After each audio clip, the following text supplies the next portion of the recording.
그리스도의 이름 받들어 간절히 기도드렸사옵나이다. 아멘.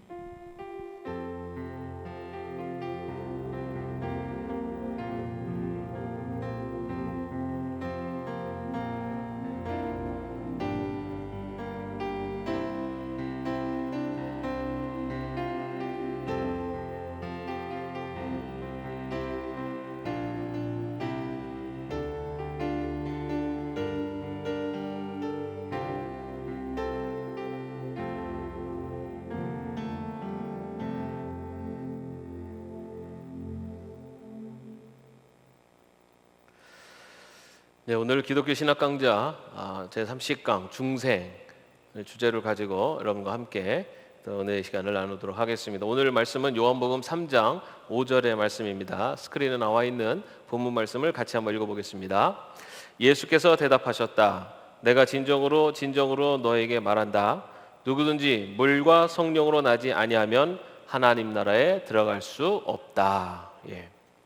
여러분, 중생이라고 들으시면은 어디 불교 용어 같은 그런 느낌이 드시죠. 그런데 우리가 신앙생활하면서 중생이라는 단어를 사실은 많이 씁니다. 중생이라는 뜻을 좀 더 우리가 자주 쓰는 용어로 이야기한다면 거듭난다라는 뜻이죠. 다시 태어난다. 그런 뜻이 바로 중생입니다. 우리가 알고 있는 많은 사람들이 거듭났다라고 하는 그런 고백을 많이 합니다. 빌리 그레엄 목사님은 사경회 기간에서 말씀을 듣는 중에 자신이 거듭남을 체험했다라고 그렇게 고백을 하셨고요.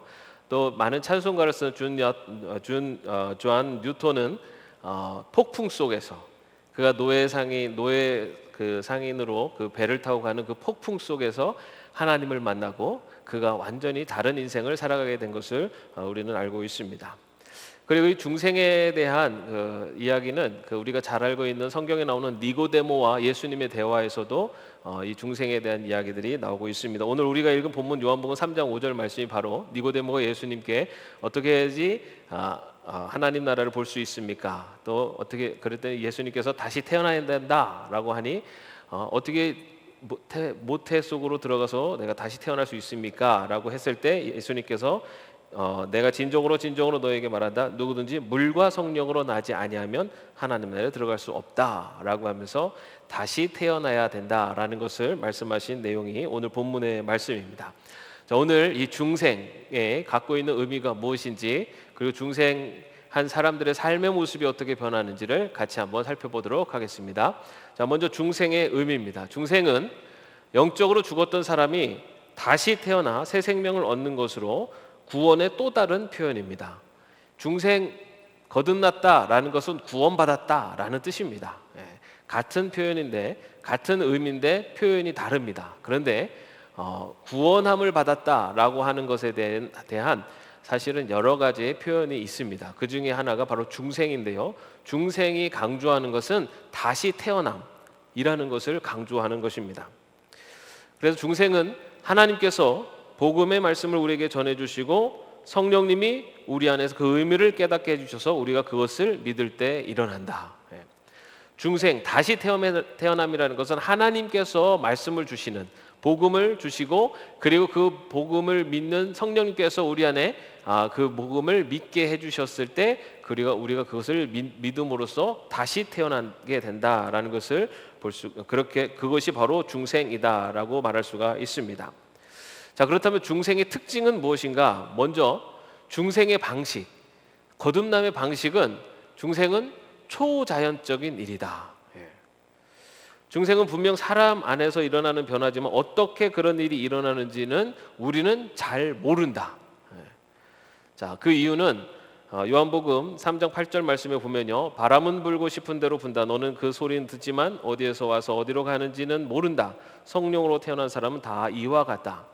바람이 어디에서 오는지 어디로 가는지 눈에 보이지 않지만 바람이 분명히 존재한다라는 것을 인정할 수밖에 없는 것처럼 중생이라는 것은 초자연적인 현상으로 분명히 일어나는 일인데, 그것에 대해서 분명히 그게 어떻게 일어나는 일인지에 대한 그 변화 자체를 분명하게 설명할 수는 없다는 것입니다. 이것은 그때 그 순간에 어떤 그 어떤 논리적으로 이해되는 것이 아니라 중생이라는 그런 과정, 그리고 중생의 그런 순간을 지난 후에 중생이라는 것이 내가 중생을 받았다, 또는 내가 중생이라는 받은 삶의 마음이 이런 마음이구나라는 것을 깨닫게 된다는 것입니다. 그래서 이 중생의 방식은 초자연적일 수밖에 없는 것은 이 중생을 이루시는, 거듭남을 이루시는 분이 하나님이 하시는 일이시기 때문에 이것은 인간의 어떤 노력과 어떤 인간의 어떤 합리적인 이해를 요하는 것이 아니라 하나님께서 초자연적으로 행하시는 하나님의 사역, 구원의 사역이기 때문에 중생의 방식은 초자연적인 일이다라고 말할 수가 있습니다. 자, 그렇다면 중생의 주도자는 누구인가? 중생은 하나님이 주도하시는 일이다. 거듭나는 것은 내가 어머니 뱃속으로 들어갈 수 있습니까? 라고 하는 니고데모의 질문처럼 인간의 어떤 노력으로 할 수 되는 일이 아니라는 것입니다. 중생은 하나님께서 주도하시는 일이고, 그 하나님의 그 주도하심은 성령의 사역이기도 합니다. 성부, 성자, 성령 하나님의 사역이 바로 중생이라는 결과로 나타나게 됩니다. 중생은 하나님이 다시 태어나게 하신 후에야 자신이 다시 태어났다는 것을 인식하게 되는 것입니다. 내가 중생해야지, 내가 거듭나야지 라고 하는 것으로 거듭나는 것이 아니라, 거듭남을 받은 후에 내가 거듭났구나, 내가 구원함을 받았구나 라는 것을 고백할 수 있는 것이, 인식하게 되는 것이 바로 중생인 것입니다. 그래서 복음의 반응을 보이고 믿음을 고백하고 구원받은 사실에 감격하고 하나님을 사랑하는 마음이 생기는 것은 하나님이 우리를 다시 살리신 후에 뒤따르는 반응이다 라고 말할 수 있습니다. 자, 그렇다면 중생의 시점, 중생은 그럼 언제 일어나는가? 중생은 순간적인 변화이다 라는 것입니다. 순간적인 변화. 여러분, 중생이라는 거듭남이잖아요. 거듭남이라는 것은 단 한 번 순간적으로 일어납니다. 단 한 번 순간적으로. 중생이라는 건 다시 거듭남입니다. 다시 거듭남으로써 예수님을 믿음으로, 그리고 성령님께서 역사하셔서 다시 태어나서 하나님의 자녀로 태어나게 되는데, 그 태어남은 순간적으로 단 한 번만 일어난다는 겁니다. 내가 예전에는 그때는 믿음이 뜨거워서 그때는 내가 구원받은 백성 같은데 지금은 시간이 지나서 지금은 마음도 식어진 것 같고 내가 정말 구원받았나라고 하는 의심이 생긴다. 그러면은 그때 그 구원이 잘못된 것인가? 아니에요. 구원은 단 한 번, 이 중생은 단 한 번만 일어나고, 이제는 그 구원받은 백성으로서 살아가는 과정 속에서 때로는 그 신앙의 길에서 자신이 연약해지고 나약해질 때가 있고, 그리고 다시 또 하나님의 백성으로 온전히 세워갈 때가 있고, 그런 과정을, 이런 사이클의 과정을 겪는 것이지, 그때 일어났던 일이 또 다시 한번 일어나고 사실은 이런 일이 있는 것은 아닙니다. 그래서 사실 저희가 세례라는 것은 평생에 한 번 받는다고 고백을 하잖아요, 그렇죠? 그 중에는 다시 한번 마음을 새롭게 하기 위해서 세례를 받고 싶은 분들, 또 받으신 분들도 계시지만, 실제적으로 세례라는 것은 예수 그리스도를 구주로 고백하는 겁니다. 예수 그리스도를 구주로 고백하는 것, 바로 그러한 과정을 우리는 중생의 과정이다라고도, 중생을 통한 고백이라고도 그렇게 말할 수 있습니다. 그렇기 때문에 사실은 세례는 평생에 한 번 받는 것으로 완성됐다고도 볼 수가 있습니다. 그렇기 때문에 한 번 또 받아서 내가 다시 한번 해야지라는 마음은, 세례라는 그런 어떤 그 그리스도를 고백을 하는, 구원자로 고백하는 그 과정을 통해서가 아니라, 스스로 하나님 앞에 내 자신의 모습을 고백하는 기도와 결단을 통해서 이루어지는 것이지, 세례를 통해서 이루어지는 것보다는, 세례라는 것은 바로 이 중생이 평생에 한 번 순간적으로 일어나듯이, 세례의 고백은 이미 그 고백을 통해서 하나님이 그 고백을 받으셨기 때문에 굳이 또 세례를 받아서 뭔가 새로운 결단을 하려고 하는 것은 사실은 이 구원의 관념에서는 권장하지 않는 그런 모습이라고 볼 수가 있습니다. 자, 중생은 이렇게 단 한 번 한순간적으로 일어나게 되는데요. 자, 그런데 중생에 대한 인식은 점진적일 수 있지만 중생의 사건 자체가 점진적인 것은 아니다. 우리가 내가 거듭났나?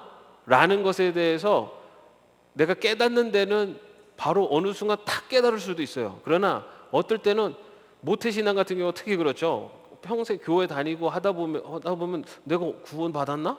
라는, 내가 예수님을 믿기는 믿는데 내가 언제부터 예수님을 믿었지? 라고 하는 것을 정확히 얘기할 수 없는 경우도 있습니다. 예. 우리가 중생에 대해서 인식하는 거, 내가 정말 구원받았구나 라는 것을 인식하는 것은 점진적일 수 있어요. 내가 구원받은 그 중생이 일어난 그 순간에 그것을 깨달을 수 있지만 그것을 깨닫지 못하고서도 그 믿음이 우리 안에서 점점 자라갈 수가 있습니다. 그러나 인식하는 것은 점진적일 수 있지만 중생이라는 사건 자체는 내가 예수님을 구세주로 영접하는 그런 다시 태어남에 대한 이 사건 자체는 한 번에 일회적인 것이다라는 것을 우리는 알아야 될 것입니다. 자, 그래서 이 중생에 대해서 잘못된 주장을 하는 경우들이 있어요. 뭐냐면 중생의 시점을 모르면 구원받은 것이 아니다. 그래서 중생을 한 날, 내가 예수님을 구세주로 영접한 날, 무슨 몇 월, 며칠, 몇 시, 몇 분, 몇 초까지 기억을 해야지, 그거에 대한 분명한 믿음이 있어야지 구원받은 것이다 라고 주장을 하는 이단이 있죠. 어디죠? 구원파, 그죠? 구원파에서 그걸 주장하는데, 그런데 아까 말씀드린 것처럼 이 중생이라는 것은 초자연적인 현상이기 때문에 그 현상에 대해서 우리가 분명히 어느 때다라고 하는 것을 깨닫지 못할지라도, 다시 말해서 인식은 점진적일 수 있다라는 것입니다. 그렇기 때문에 내가 그걸 분명히 언젠지 내가 모른다 해서 내가 구원을 중생받지 못했다라는 것이 아니라 내 안에 현재 분명한 믿음이 있느냐 없느냐, 이것이 가장 중요한 거죠. 그래서 중생의 시점을 모르면 구원받은 것이 아니다라고 하는 것은 이 중생에 대해서 잘못된, 그리고 구원에 대한 잘못된 개념이라고 볼 수가 있습니다. 또 한 가지는 중생은 순간에 극적인 체험이 필수적이다라고 하는 주장이 있습니다. 그래서 받는 사람은 뭔가 입신을 하든지 뭐 방언을 하든지 뭔가 막 기적적인 체험을 하든지 그래야지만이 중생을 받은 것이고 새로 태어난 것이다 라고 주장하는 사람들도 있는데, 여러분 우리가 이런 비유를 들 수 있을까요? 자, 뜨거운 사랑으로 결혼에 골인을 하는 경우도 있지만, 아주 뜨겁지는 않지만 그래도 사랑하는 관계에서 결혼을 해서 결혼한 이후에 그 사랑이 더 깊어지는 관계도 있습니다. 그죠? 네. 분명 뜨거운 사랑으로 결혼하는 것도 있어요. 중생의 체험을 아주 극적인 경험을 통해서 하는 경우도 있어요. 그러나 그것만이 온전한 사랑이고 온전한 결혼이라고 얘기할 수 없다는 겁니다. 분명히 사랑하는 관계로, 아니면 처음에는 미약했지만 점점 그 사랑이 깊어지는 그런 결혼도 분명히 아름다운 결혼이죠. 마찬가지로 중생이라는 것에 대해서 우리가 어떤 극적인 체험을 통해서 예수님을 영접하는 경우도 분명히 있고, 그것도 중생의 또 다른 방법이지만, 우리가 그런 경험이 아니어도 내 안에 현재 예수 그리스도에 대한 분명한 믿음이 있느냐, 분명한 믿음을 갖고 있고 내가 그것을 믿음으로 고백한다면 나는 중생받은, 다시 말해서 거듭난 사람이다 라는 것에 대한 것은 그 사실만큼은 분명한 분명한 것이다 라는 것을 우리가 분명히 믿어야 될 것입니다. 자, 그렇다면 이렇게 중생함, 다시 말해 거듭남으로 인해서 나타나는 결과는 뭐냐? 어떤 결과가 나타나냐? 거듭난 사람은 그리스도의 복음을 믿게 된다.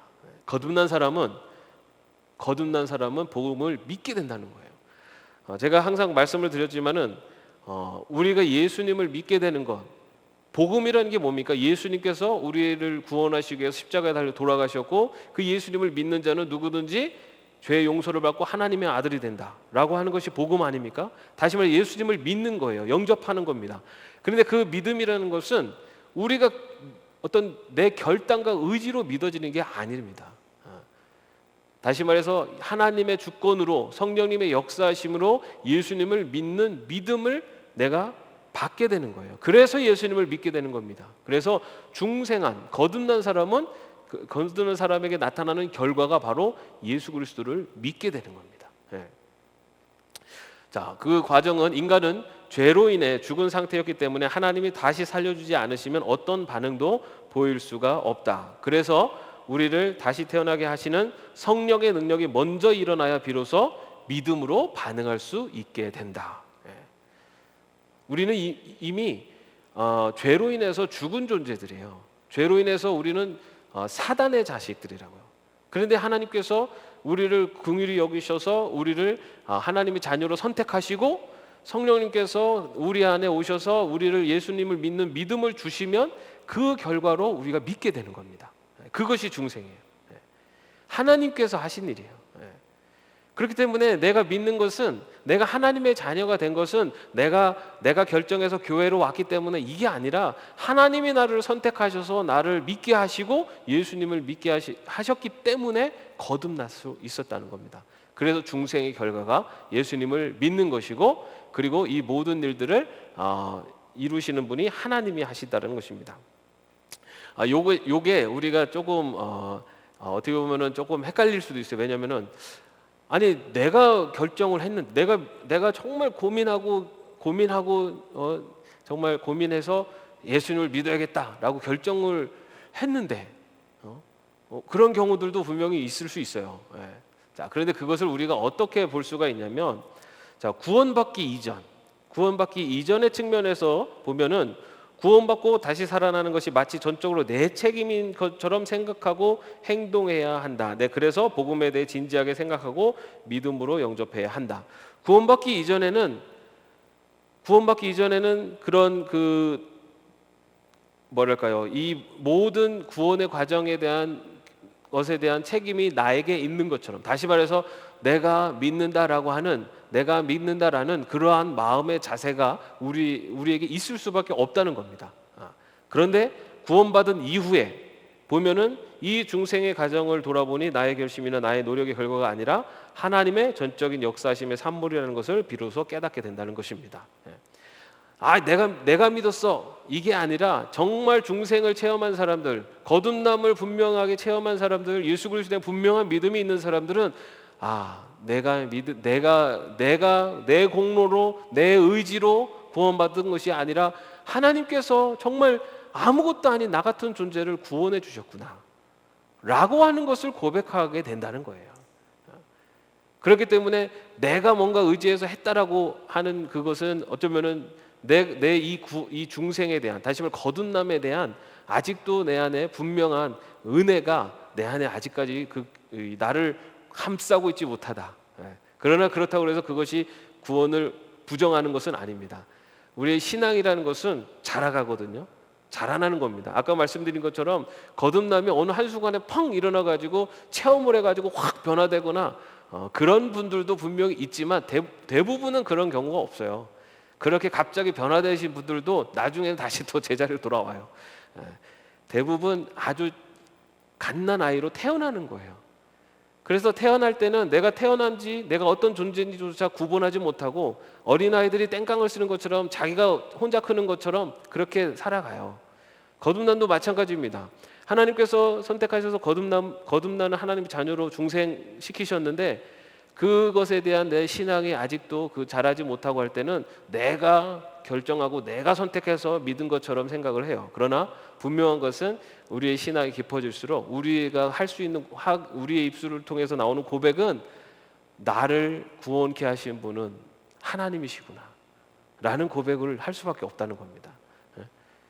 나 같은 사람이 교회 다녀서 구원받은 사람이지, 이런 자세가 아니라 어떻게 나 같은 사람을 하나님이 불쌍히 여기셔서 이렇게 하나님의 자녀를 삼아 주셨나 라고 하는 것이 바로 중생의 깊어지는 고백이라고 볼 수가 있습니다. 그래서 거듭난 사람은 그리스도의 복음을 믿게 되는 그 과정이 바로 중생의 과정이고, 내 안에 예수님에 대한 아주 겨자씨만한 믿음이 있더라도 그 믿음을 주시는 분은 하나님이시라는 겁니다.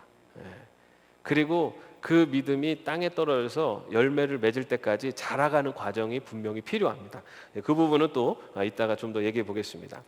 자, 그래서 중생으로 나타나는 결과는 예수님을 믿게 되는 거예요. 내가 예수님을 믿는 믿음이 있다라면은 나는 이미 거듭난 사람이라는 겁니다. 그것을 분명히 우리는 알아야 돼요. 어디 가서 예수님 믿는 사람 자기가 거듭났다고 생각하는 사람 손 들어보세요. 그러면은 삐죽삐죽 하지 마세요. 내가 분명히 예수님을 내 구세주로 믿는다. 그러면 자신 있게 손 드시면 돼요. 그게 거듭납니다. 중생. 거듭난 거예요, 분명히. 자, 그리고 중생의 결과로 나타나는 또 하나의 변화는 나의 삶의 전 존재가 변화한다라는 겁니다. 중생은 우리의 전 인격적인 변화를 수반을 합니다. 고린도서 5장 17절 말씀에 보면 누구든지 그리스도 안에 있으면 그는 새로운 피조물입니다. 옛것은 지나갔습니다. 보십시오. 새 것이 되었습니다. 우리의 전 인격이, 우리의 전 존재가의 변화가 수반된다는 거예요. 그런데 여러분, 변화의 수반이 어느 한순간에 팍 일어나거나 변화되지는 않죠. 그거는 뭐 우리가 다 알지 않습니까? 내가 예수님 믿는다고 해서 내가 완전히 뭐 거룩한 의인으로 바뀌지 않습니다. 그러나 우리의 삶이 변화가 수반될 수밖에 없어요. 왜냐하면 하나님에서 선택한 하나님의 자녀를 하나님이 이제는 이끌어 가시기 때문이에요. 이제는 예전에는 아무도 오히려 죄의 이끌림에 따라서 내 원대로 내 마음대로 했었는데 예수님을 믿고 거듭난 이후부터는 내 안에 성령님이 나에게 말씀을 하시는 거예요. 예전에는 거리낌 없이 죄의 장소로 갔었는데 어느 순간 죄의 장소로 가는 발걸음에 한 번 제동을 거시는 거죠. 너 거기로 꼭 가야겠니? 한 번의 양심의 두드림이 있어요. 그러면 우리는 어떻게 합니까? 그대로 또 가죠. 거기서 잘 안 돌아서요, 여러분. 그죠? 그대로 갑니다. 그 다음에 또 가려고 할 때는 또 두 번의 나의 마음에 울림이 있죠. 너 거기 가야겠니? 아니면은 좀 그런가? 이런 마음의 걸림. 그렇게 점점 가다가 어느 순간에는 말아야겠다. 왜 그 말아야겠다라는 그런 마음이 드는 이게 내가 그래도 교회 다니는 사람이 이러면 안 되지. 그런 변화들이 나타나요. 어떤 사람은 아주 그 변화가 아주 분명히 나타나는 사람도 있어요. 딱 예수님 믿고 나부터 나는 이제부터 금연. 내 삶 속에서 이제는 내가 그리스도인으로서 내가 분명한 변화의 삶을 살겠다고 하면서 어떤 것을 분명히 이루는 사람도 있습니다. 그러나 많은 경우는 그의 삶 속에서 조금씩 변화가 일어납니다. 왜냐하면 내 안에 누가 계시니까요. 성령님이 계시기 때문에. 여러분, 예수님을 믿는 것은 그 전에 저희가 성령에 대해서 말씀드린 것처럼 성령님이 내 안에 임재하신 겁니다. 이것을 우리는 성령 세례라고 하는 겁니다. 성령님께서 내 안에 임재하시는 거예요. 그래서 예수님을 믿는 사람들은 성령 세례를 받은 사람들이에요. 성령 세례하면은 막 어디 집회 가가지고 막 뜨거운 불 받아라 그러면 막 뜨거워가지고 이게 아니에요. 성령 세례는 예수님을 믿는 고백을 하는, 예수님을 믿는 순간 내 안에 성령님이 임재하신 거예요. 그래서 성령 세례를 받은 사람들이에요. 성령님께서 내 안에 계시기 때문에 이제는 내가 내 마음대로 하는 삶을 살지 못하도록 하나님이 그리고 성령님이 나를 이제 제어하시는 겁니다. 그래서 변화가 수반될 수밖에 없어요. 그 변화가 얼마나 점진적으로 되느냐 아니면은 급속도로 변화되느냐의 차이가 있을 뿐이지 분명히 변화가 일어나고 있습니다. 어쩔 때는 저 사람은 교회 예수 믿는다고 하는데 왜 저래? 라고 하는 사람들도 있어요. 비록 그럴지라도 그 사람 역시 이미 예수님을 믿고 믿음의 길을 걸어왔다면 많이 변화된 모습입니다. 그래서 여러분, 사실은 누구에게 이렇게 저 사람 왜 그래? 라고 딱 할 때 이 손가락 하나는 저 사람 가르치면 나머지는 나를 가르친다는 걸 항상 생각을 해야 됩니다. 내 모습을 먼저 돌아보고 다른 사람에 대한 모습 평가는 아예 안 하는 게 좋아요. 내 모습을 계속 보는 것이 그것이 어쩌면 크리스찬다운 삶이죠. 자, 이처럼 우리는 변화되고 있습니다. 안 될 것 같은 사람, 저런 사람이 어떻게 예수를 믿어? 라고 하는 그 사람도 역시 하나님께서 바꿔가고 있는 과정 속에 있어요. 여러분, 하나님은요, 안 바뀌면요, 어떻게 해서도 바뀌냐면은 매를 들어서라도 바꾸십니다. 인생을 살아가면서 우리에게 고난이 찾아오잖아요. 그죠? 고난이 찾아올 때 우리 신앙인들은 그런 고난 앞에서 어떻게 합니까? 막 고난과 맞서 싸우기도 하지만 많은 부분은 내가 정말 하나님께 더 의지하게 되고 하나님께 더 바라보게 되잖아요. 그죠? 하나님은 그렇게 해서라도 하나님의 백성을 변화시켜 가십니다. 네. 자, 이렇게 거듭난 사람들은 전 존재가 바뀌게 되는 변화를 수반하게 됩니다. 자, 그러면은 중생한 사람은 어떤 모습으로 변화되는 것인가? 중생한 사람은 더 이상 죄에 머물지 않는다. 물론 중생한 순간부터 그 사람이 완전히 거룩해지는 것은 아니라 죄의 노예에서 어쩔 수 없이 짓던 죄와 죄로 끌리던 성향에서 벗어나 죄를 멀리하게 되며 깨끗한 삶을 살려고 노력하게 된다. 여러분, 우리가 중생하기 전에는 죄를 지을 수밖에 없는 존재였어요. 우리 존재 자체가 죄를 지을 수밖에 없는 존재였어요. 그런데 중생을 한 이후에 우리는 어떻게 변화되면은 죄를 짓지 않을 수도 있는 존재가 되는 겁니다. 그전에는 죄를 지을 수밖에 없는 존재였는데 중생한 이후에 거듭난 이후에는 죄를 짓지 않을 수도 있는 존재가 돼요. 영화라는 건 무엇입니까? 우리가 이제 영화롭게 된다라고 하잖아요. 그죠? 영화는 죄를 지을 수 없는 존재로 변하는 것이 영화예요. 우리가 하나님 나라에 들어갈 때 부활한 존재로 하나님 나라에 들어갈 때는 영화로운 존재로 바뀝니다. 영화로운 존재는 죄를 지을 수가 없는 존재예요. 우리는 죄를 지을 수밖에 없는 존재에서 죄를 짓지 않을 수도 있는 존재로 지금 살고 있어요. 그러다가 하나님 나라에 들어갈 때는 죄를 지을 수 없는 존재로 하나님 나라에 들어가게 됩니다. 지금은 우리는 죄를 짓지 않을 수도 있는, 그것은 죄를 지을 수도 있고 않을 수도 있는 그런 존재로 살아가고 있다는 겁니다. 자, 그래서 이제는 죄로 끌리던 성향에서 벗어나서 죄를 멀리하게 되는, 그리고 깨끗한 삶을 살려고 노력하고 그렇게 살려고 하는 존재로 우리가 존재가 되었다라는 것입니다. 자, 그다음에 하나님과 그리스도에 대한 태도가 변한다. 중생한 사람은 하나님과 그리스도에 대한 태도가 바뀐다입니다. 하나님의 말씀을 사랑하며 성경을 가까이 하고 하나님과 교제를 나누고 싶은 마음으로 기도하며 하나님을 사랑하는 사람들과 함께 드리는 예배를 소중히 여기고 하나님의 말씀을 따르고 순종하려는 열정이 생긴다. 중생한 사람들에게 나타나는 변화입니다. 말씀을 왜 그렇습니까? 성령님이 내 안에 계시고, 그리고 나 같은 존재를 구원하신 하나님의 은혜를 내가 깨닫고 고백하게 되면 그 하나님을 더 가까이 가고 싶은 거예요. 더 알고 싶어지죠. 그리고 하나님과 더 가까이 지내고 싶어요. 그래서 기도하게 되고 말씀을 보게 되고, 그리고 그렇게 중생한 하나님의 백성들이 모여있는 예배 공동체에서 함께 지내고 싶고, 그러한 마음이 생긴다는 겁니다. 믿는 사람들에게 생기는 거듭난 사람들에게 생기는 마음의 자세는 하나님과 예수님에 대한 태도, 더 하나님을 가까이 가고 하나님의 말씀에 순종하고 싶고 하나님을 더 알기 원하고, 이러한 마음의 자세들의 변화가 나타난다는 겁니다.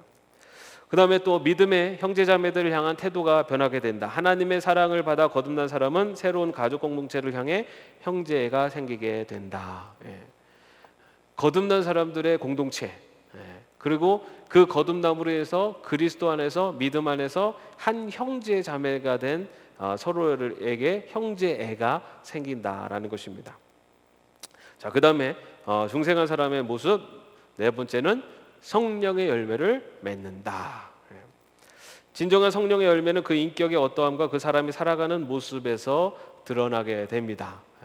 중생한 사람, 거듭난 사람은 이제 새로운 피조물로서 살아가면서 그의 삶을 통해서 성령의 열매를 맺어가는 삶을 살게 된다는 겁니다. 성령의 열매를 맺어가는 삶은 성령님께서 우리 안에 내주하시면서 우리를 그러한 삶으로 이끌어 가세요. 그런데 이 성령의 열매를 맺는 삶을 살아가는데, 성령의 열매 삶을 맺어가는 사람이 있는가 하면 그 성령의 열매를 맺는 과정까지 오랜 시간이 걸리는 사람도 있어요. 믿는 사람들이라고 그의 삶 속에서 성령의 열매가 막 주렁주렁 맺히지 않는 것은 뭐 우리가 살아가면서도 잘 느끼는 거 아닙니까? 그러나 성령님께서는 우리의 삶 속에서 그런 성령의 열매를 맺어가도록 우리를 이끌어 가시는 겁니다. 그리고 우리를 어떻게 보면 자극을 하시고 우리를 옆에서 인도를 해주세요. 그런데 여러분, 분명히 우리가 알아야 될 것은, 제가 항상 말씀드리는 겁니다. 예수님을 믿는 것은 전적인 하나님의 주권입니다. 예수님을 믿고 내가 하나님의 자녀로 나를 선택하셔서 나를 그리스도를 믿는 믿음을 주셔서 하나님의 자녀를 삼으시는 것은 전적인 하나님의 주권이에요. 그래서 거기에는 내가 결단하고 의지고 이런 게 없어요. 하나님이 그냥 다 하신 거예요. 그래서 그게 하나님의 은혜예요. 내 공로는 아무것도 없어요. 그냥 하나님 나를 구원해 주신 겁니다. 그런데 거기까지는 내 의지가 없어요. 결단이. 그러나 그 이후의 삶에 있어서는 하나님께, 그 이후의 삶에 대한 책임은 누구에게 있냐면 이제는 나에게 있습니다. 하나님은 우리를 자유의지를 가진 존재로 만드셨어요. 자유의지라는 건 스스로가 선택을 할 수 있는, 결단할 수 있는 존재로 만드셨어요. 하나님께서 우리를 구원하신 데는 전적인 하나님의 은혜로, 하나님의 주권으로 우리를 자녀 삼아 주셨지만, 우리가 자녀다운 삶으로 이제는 변화되어지는 과정에서는 하나님은 우리의 자유의지, 우리의 결단과 우리의 의지를 그것을 무시하지 않으세요. 그리고 그것을 통해서 우리가 변화되는 방향으로 가십니다. 그런데 하나님께서는 우리를 그 방향으로 이제 인도해 주시는 거예요. 코를 깨가지고 끌어가시는 게 아니라 선택할 수 있도록 기회를 주시는 거예요. 그전에는 당연히 A라는 길로 갔었는데 예수님을 믿고 나서는 A가 아니라 B라는 것을 자꾸만 말씀해 주세요. A가 아니라 하나님을 믿는 사람의 삶은 B로 가야 된단다. 그러면 우리는 어떻게 합니까? 다시 또 A로 가죠. 근데 그 A로 가는 결정을 그거를 하나님께서 그 사람의 자유의지를 완전히 무시해서 B로 막 끌고 가는 게 아니에요. A로 가게 두세요. 그래서 A로 가서 살다가 또 거기서 또 어떻게 보면 실망도 하고 좌절도 하고 다시 또 그런 기회가 왔을 때 하나님이 또 말씀하시죠. A가 아니라 B란다. B로 가야 된다. 그때도 또 어떻게 합니까? 이제 B로 가면 얼마나 좋아요, 그죠?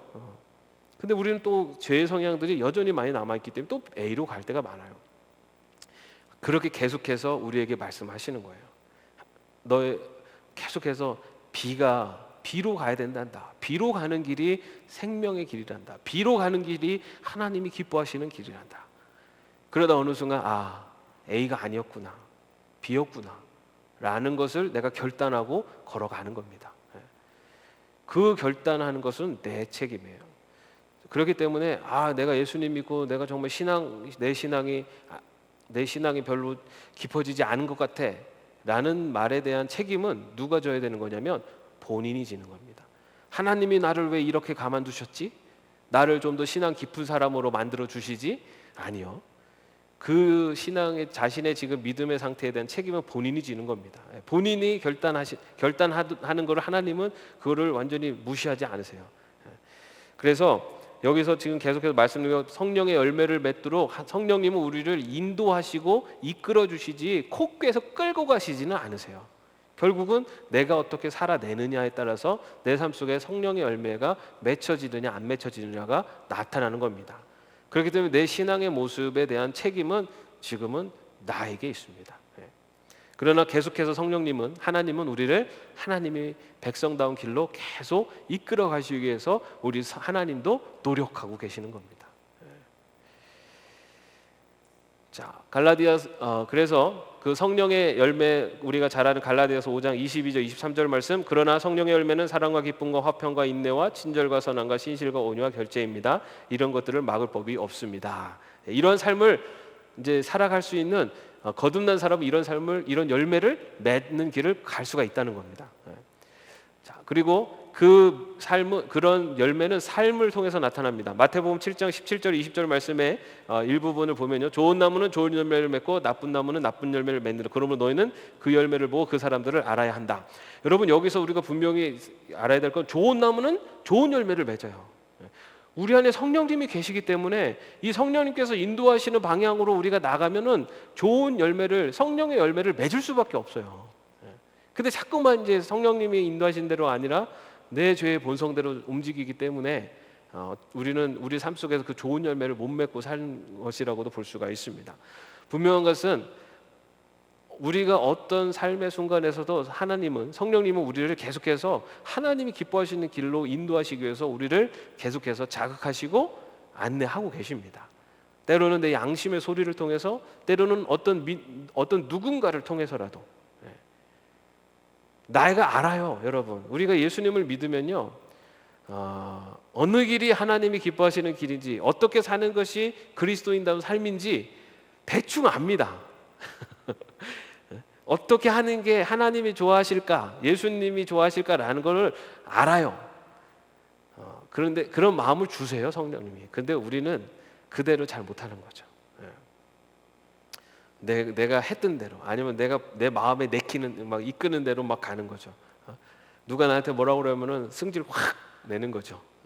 근데 성질 내지 말아야 된다는 거 알아요. 그리고 일리 가면 나한테 이득이 있는 거 알아요. 근데 이 길이 옳지 않아요. 근데 그 길 가지 말아야 되는 것도 알아요. 그럼에도 불구하고 가는 거죠. 우리는 어떤 길이 하나님이 기뻐하시는 길인지 성령님께서 우리에게 말씀을 하고 계세요.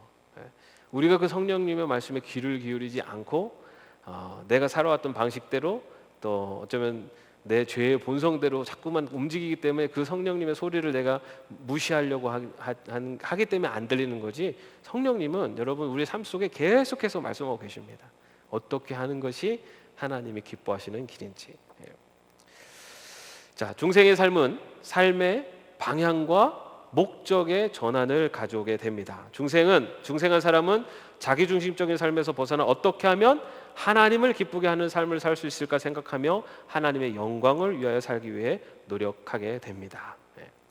여러분, 하나님의 영광을 위해 산다 그러니까는 내 것을 나는 손해 보고 다 하나님을 위해서만 산다, 이게 아니에요. 하나님의 영광을 위해서 살면 내 삶의 모든 것을 하나님이 다 책임져 주시는 삶인 거예요. 내 거를 손해하고 잃어버린다, 하나님의 영광을 위해서 사는 것은 내 것을 다 잃어버리는 거고 손해본다라고 생각하면, 그러니까 못 가죠. 그러니까 못 가는 거 아닙니까? 여러분, 근데 하나님은요, 하나님의 영광을 위해 산다는 것은 그의 나라와 그의 의를 구하며 사는 거잖아요.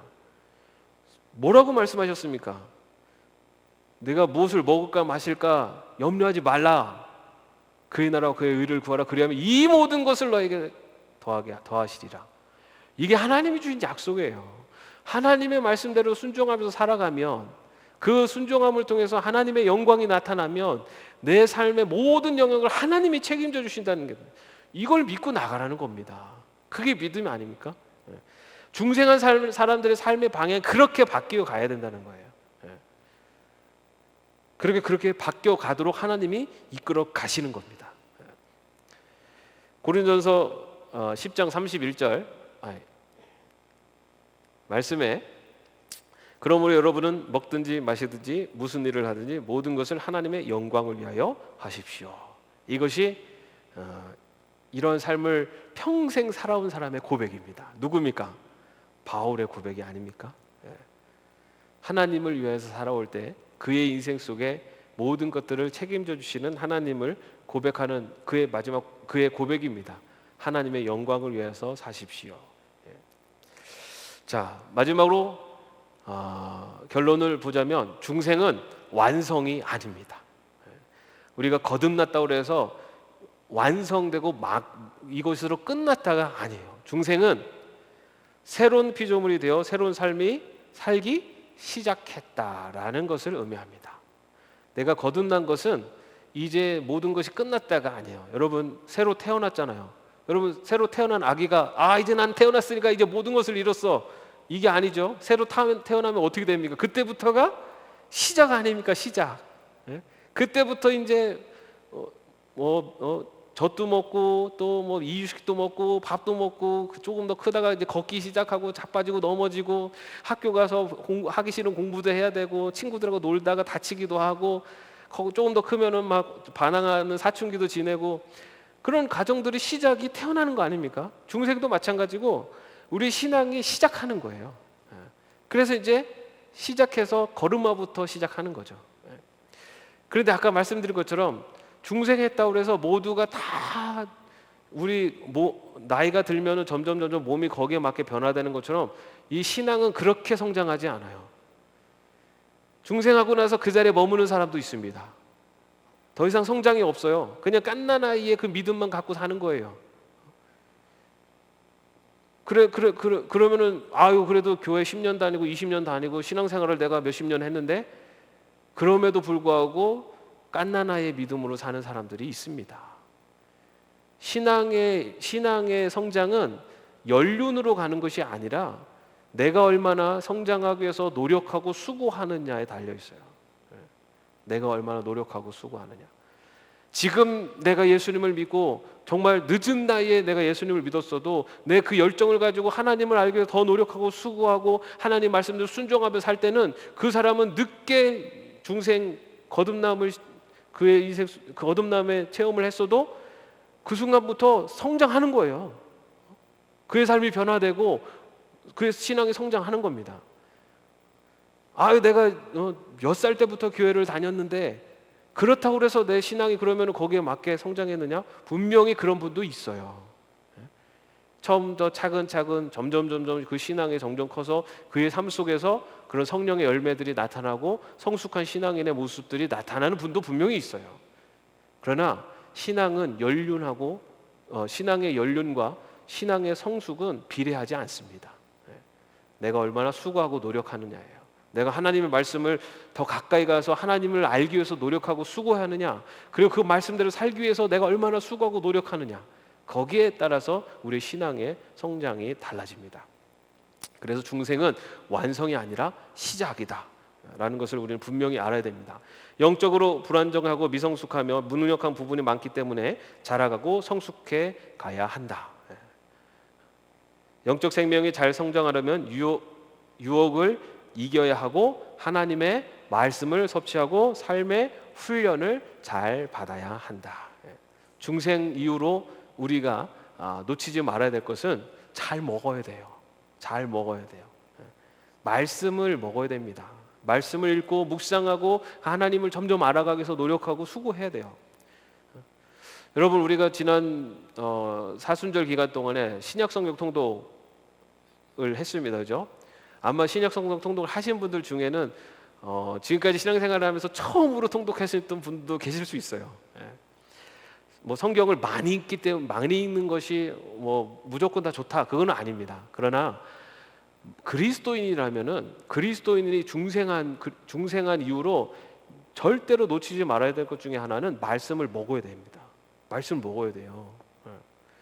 말씀, 우리 기독교는 말씀의 종교예요. 말씀의 종교. 기독교, 우리가 신앙인이라고 하면서 말씀을 읽지 않고 말씀을 접하지 않으면 말로만 하는 신앙인이 될 수밖에 없어요. 우리의 삶의 변화가 나타나지 않는 많은 이유 중에 하나는 어떻게 변화해야 되는지를 잘 모르기 때문에, 어떻게 사는 것이 하나님의 기뻐하시는 삶인지 잘 모르기 때문에. 그래서 제가 아까 말씀드린 성령님께서 인도해 주시기도 하지만 말씀에 다 나와 있어요. 어떻게 살라고. 그래서 말씀을 자꾸 먹어야 돼요. 그래야지 우리가 어떻게 커야 되는지를 알 수 있어요. 그리고 그 말씀을 먹으면서 훈련을 받아야 됩니다. 훈련은 다양한 모습으로 받게 돼 있습니다. 여러분이 인생을 살아가면서 하나님이 많이 훈련을 하십니다. 훈련을 하시는 이유는 뭡니까? 여러분, 우리 인생 속에 어려움이 찾아오고 고난이 찾아와도요, 하나님께서 우리를 그 고난과 시험을 통해서 우리를 뭐 완전히 좌절시키고 멸절시키려고 하시는 게 절대 아니에요. 그 과정을 통해서 훈련을 시키시는 거예요. 그런 신앙의 고통과 어려움 속에서 더 하나님을 찾게 만들고, 그리고 그 하나님에 대한 분명한 믿음을 가지고 가도록, 그리고 그 고난 과정 속에서 하나님의 역사하심을 보여주셔서 하나님에 대한 분명한 믿음을 가질 수 있도록 그렇게 훈련을 계속해 가십니다. 자이든 타이든 하나님이 우리를 훈련해 가세요. 훈련을 우리는 받을 수밖에 없어요. 교회는 여러분 훈련 장소입니다. 훈련 장소. 우리 교회에서 모여서 우리끼리 재밌게 편안하게 살자, 이게 아니라 교회에서 훈련 받아서 세상에서 하나님 백성답게 살아가기 위해서 교회에서 훈련 받는 겁니다. 그래서 교회에는요, 때로는 문제가 있을 수밖에 없어요. 그리고 문제가 생길 수밖에 없습니다. 교회 다닌다고 해서 다 성자고 의인이 아니잖아요. 내 자신만 봐도 그렇지 않습니까? 다 죄의 성향들을 여전히 갖고 있다 보니까 부딪혀요. 서로 막 의도 상하고 말실수해가지고 막 갈등도 생기고 뭐 서로 오해하기도 하고 문제가 생기는 것은 당연해요. 왜냐면은 훈련터에 오는 사람들은 아직 미성숙한 사람들이잖아요. 훈련을 받기 왔다라는 것은 아직 미성숙해요. 자, 중요한 것은 그런 상황 속에서 어떻게 그런 갈등과 여러 어려움들을 이겨내느냐를 훈련받는 곳이에요. 여러분, 교회에서 성도 간에 서로 갈등이나 서로의 어떤 문제들을 해결하지 못하면 그런 마음으로 세상 나가서 어떻게 세상에서 갈등과 어려움을 해결할 수 있겠습니까? 여기에서 그런 훈련을 받는 겁니다. 내가 그런 문제 속에서 내가 낮아져야 되는구나. 내가 나 자신을 내려놔야 되는구나. 또는 이런 거는 이렇게 지혜롭게 해결해 나가야 되는구나 라는 것을 배우고 그런 훈련을 가지고 세상에 나가서 하나님 백성답게 이제 세상에서 살아가는 겁니다. 여러분, 교회에 문제가 생길 수밖에 없고 중요한 건 그 문제들을, 갈등들을 어떻게 풀어나가고 해결해 가는가, 이것을 배우는 것이 교회입니다. 그래서 이렇게 말씀을 먹고 그리고 훈련을 받는 삶을 통해서 우리의 삶이 계속해서 변화되어지는 그 시작이 바로 중생이고, 우리는 그런 중생 이후의 그런 과정 속에서 성숙한 신앙인의 모습으로 나아가게 된다는 것입니다. 오늘 말씀의 제목이 중생, 예수님을 믿음으로 거듭남에 대한 이 분명한 믿음을 가지고, 그리고 이제 중생은 끝이 아니라 시작이다라는 것, 이미 시작하신 분도 여전히 훈련 과정 속에 있다는 것을 분명히 기억하면서 우리의 삶이, 중생 이후의 삶이 계속해서 성장하고 성숙할 수 있는 그런 길을 갈 수 있기를 주님의 이름으로 축원합니다. 기도하겠습니다. 하나님, 우리를 사랑하셔서 하나님의 자녀 삼아주시고 새로운 피조물로 새로 태어나게 하셨습니다. 예수님을 믿는 그 분명한 믿음, 중생에 대한 분명한 확신을 가지고 살아갈 수 있는 저희들 되게 하시고, 이제는 중생은 시작이요, 이제는 더욱더 성숙한 성장한 그리스도인으로 변화되어 가는 과정 속에 있음을 분명히 믿고 우리의 삶이 하나님의 백성으로 날이 갈수록 성장하고 성숙하는 저희들이 될 수 있도록 인도하여 주시옵소서. 주 예수 그리스도의 은혜와 하나님의 사랑하심과 성령님의 교통하심과 동행하심이 중생에 대한 분명한 믿음을 가지고 이제 성장하는 크리스찬으로, 그리스도인으로 살아가기로 마음속에 결단하는 주의 종들 머리 위에 이제로부터 영원까지 함께 없으시기를 간절히 축원하옵나이다. 아멘.